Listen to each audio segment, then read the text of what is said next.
Claudio Baglioni, mercoledì 8 a Palazzo Balbi a Venezia, ha ricevuto il titolo di ambasciatore della bellezza.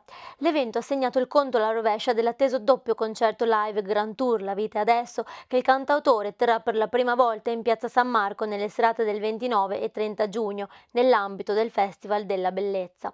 Entusiasmo da parte del presidente della regione Stefani nel ricordare che Baglioni sarà presente in Veneto per ben 17 tappe. Siamo orgogliosi di poter ospitare eventi ovviamente di questa portata e di questa straordinaria bellezza. In regione Baglioni ha sempre trovato grande ospitalità. Il Veneto ci ha dato a me e a tanti miei compagni di arte e di lavoro occasioni meravigliose, specialmente a volte nella ricerca proprio dei luoghi. A Claudio Baglioni per il suo straordinario talento nell'esprimere i sentimenti e le emozioni attraverso storie, suoni e metafore che si sono impressi nell'immaginario e nello spirito di un popolo per più generazioni, come è nella tradizione dei grandi poeti.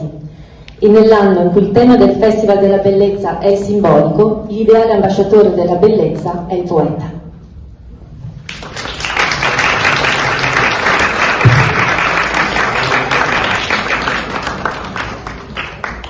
Infine il cantautore ha parlato della ricerca della bellezza. Certe volte manifesta, è palese, ma tante altre volte si nasconde e bisogna davvero fare dei lunghissimi viaggi per andarla a stanare.